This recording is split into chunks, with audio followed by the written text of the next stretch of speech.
Queridas atletas, queridos atletas, queridos professores, pais, mães, profissionais do esporte, é importante que a gente saiba como é que as coisas acontecem na nossa vida, porque muitas vezes a gente chega em casa, a mãe da gente preparou a comida, a gente nem pergunta o sacrifício que ela teve para fazer a comida. Se a gente gosta, não fala bem. Se a gente não gosta, a gente fala mal.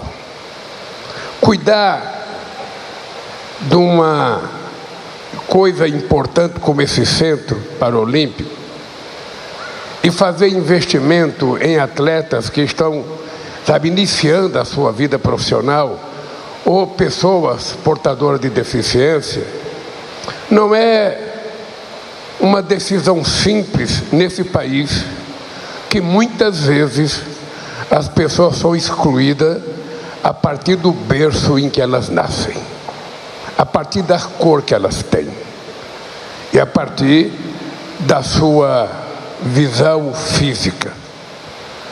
Porque, no fundo, a gente precisa começar a olhar um governo, seja municipal, estadual ou federal, que tenha um olhar para o conjunto da sociedade que ele representa. Não é olhar apenas para uma parte da sociedade que ele representa. É olhar para o conjunto, independentemente de qualquer coisa, do Iapoque ao Chuí. O governante precisa olhar para a totalidade das pessoas que ele representa e cuidar das pessoas, dando oportunidade e igualdade de condições para todas as pessoas. Quando nós decidimos criar o Bolsa Atleta e o patrocínio das Olimpíadas, dos Paralímpicos, eu lembro que eu ficava muito irritado, porque os atletas só têm patrocínio quando eles ficam famosos, quando eles são campeão do mundo, quando eles ganham medalha de ouro, em qualquer esporte. Aí aparecem os bancos para financiar, para fazer propaganda, aparece empresa para fazer propaganda.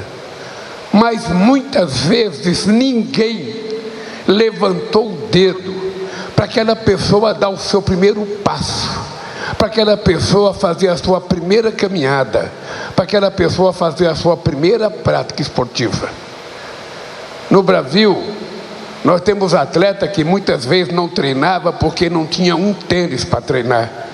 Tinha atleta correndo descalço em cidade do interior. Ora, um país que não cuida dos seus atletas e do esporte é um país que não vai nunca ser competitivo e nunca vai ser motivo de orgulho para o povo que mora naquele país. O que o Estado tem que fazer? Qual é o papel do Estado?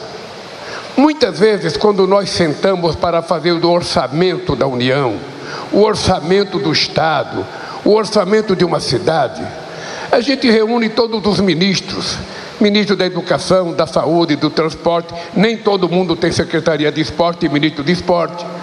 E aí cada ministro fica puxando para o seu lado a maior quantidade de dinheiro. Se não tiver ninguém que lembre que nesse país tem atletas que muitas vezes, mal e porcamente, têm o que comer, se não tiver alguém que saiba o que essas pessoas passam, a gente nunca vai pensar na totalidade das pessoas. Foi por isso que nós criamos o Bolsa Atleta, para dar às pessoas que não têm oportunidade, que nunca foram olhados com menor respeito, a oportunidade de virar um atleta profissional e ser motivo de orgulho como vocês viraram por esse país afora e pelo mundo afora. Mais do que isso, quando eu venho num centro como esse, eu vejo as pessoas com os mais diferentes problemas e vejo as pessoas vencendo na vida, tentando praticar, lutando, fazendo as coisas. A demonstração mais viva é que nada, Absolutamente nada é impossível ao ser humano quando ele quer fazer as coisas e tem oportunidade de fazer as coisas.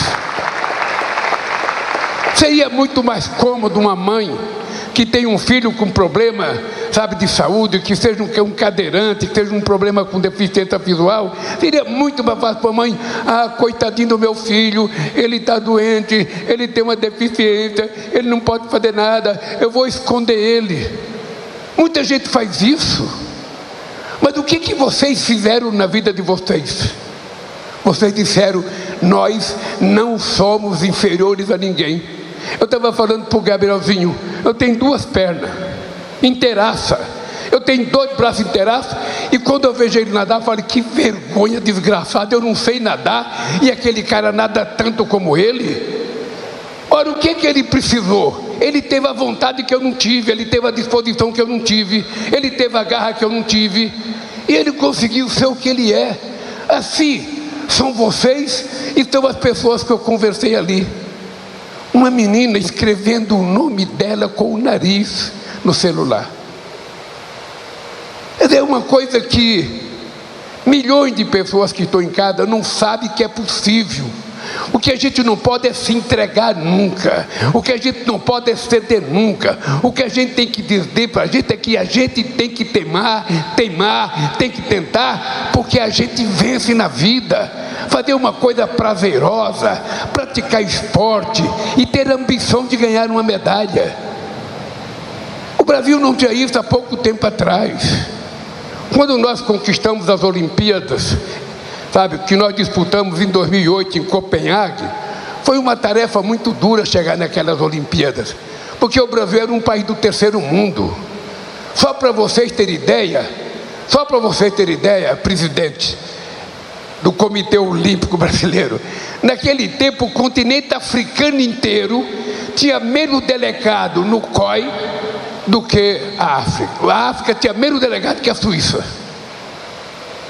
A China, com 1 bilhão e 400 milhões de habitantes, tinha 1 delegado.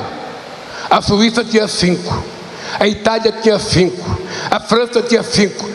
Por quê? Porque os jogos tinham sido feitos para os países desenvolvidos, para os países industrializados, e não para os países pobres. E nós visitamos muito país, reivindicando voto. O dia mais feliz da minha vida foi o dia que aquele presidente suíço do Comitê Internacional citou o nome Rio de Janeiro. Aquilo para mim foi uma apoteose que eu nunca vi na minha vida, tanta alegria. O Brasil finalmente ia sediar uma Olimpíada. E o Brasil sediou. E naquele tempo eu voltei para o Brasil, Alckmin, me reuni com quase todas as federações e confederações do esporte, de todas as categorias, dizendo para eles: pelo amor de Deus, vamos aproveitar essa oportunidade que a gente vai fazer as Olimpíadas de 2016. Nós estamos em 2008, nós temos 8 anos pela frente. Uma criança de 10 anos vai estar com 18, vamos treinar essa criança, vamos levar ele para a escola, vamos fazer essa criança treinar esporte, qualquer coisa. Lamentavelmente isso não foi feito.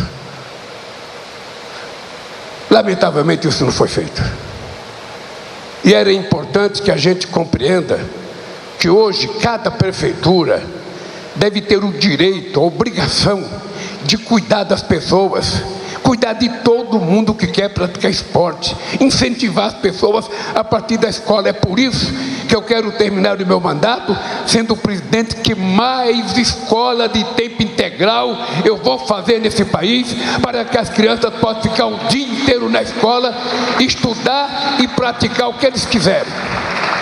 Porque senão a gente não vai criar a nação forte que nós queremos. Por isso é que naquele tempo a gente decidiu que a Caixa ia patrocinar o esporte, ia patrocinar o Paralímpico. E hoje, querido Carlos, eu estou orgulhoso de ver o resultado. Estou orgulhoso.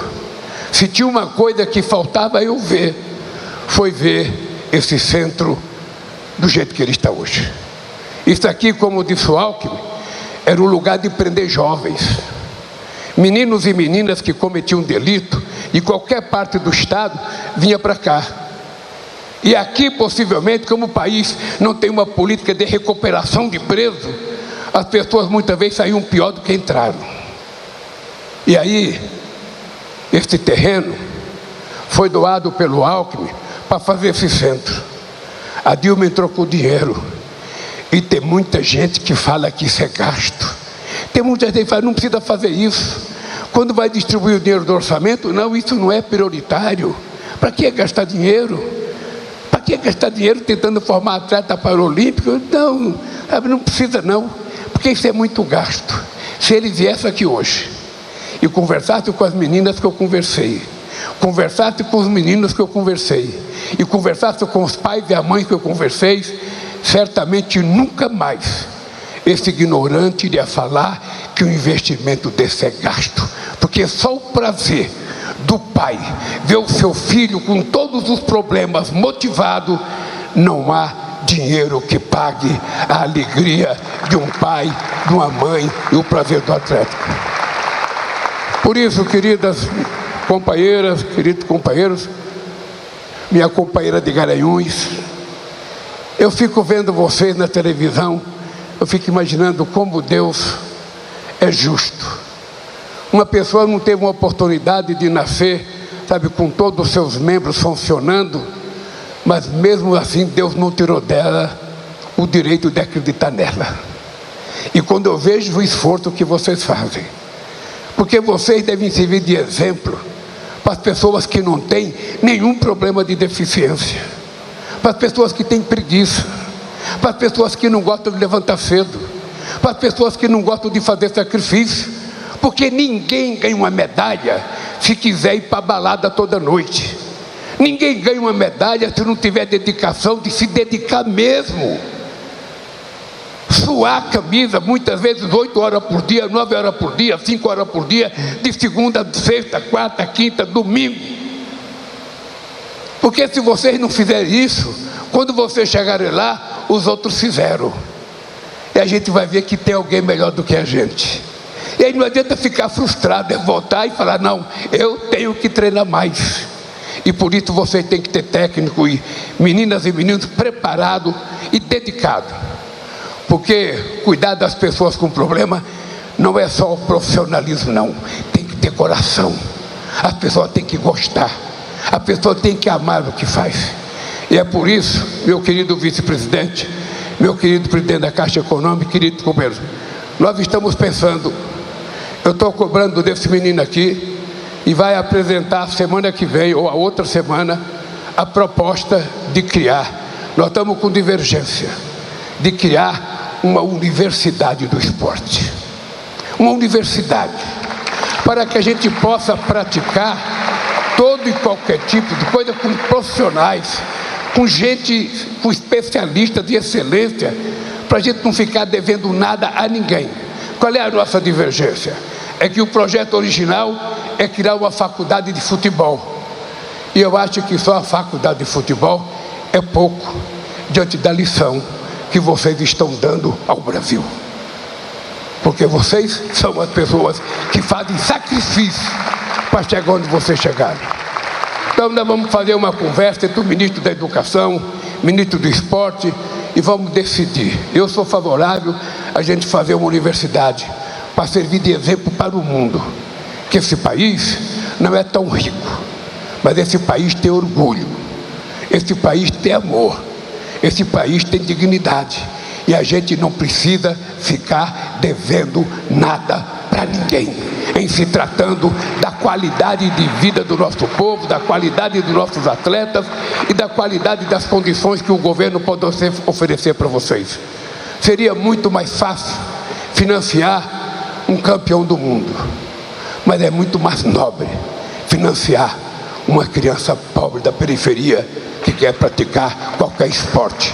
É isso que é a decência e o compromisso de quem governa uma cidade, um estado, um Brasil. Por isso, viva o esporte paralímpico, viva os atletas brasileiros que são hoje motivo de orgulho. Parabéns aos pais e às mães que compreendem a necessidade de ser motivadores para que as crianças possam praticar esporte. E parabéns aos professores, às técnicas e aos técnicos que tanto se dedicam para que as pessoas possam vencer na vida. Um beijo no coração de vocês e até o próximo anúncio da Caixa Econômica para melhorar o patrocínio. Um abraço, gente. Senhoras e senhores.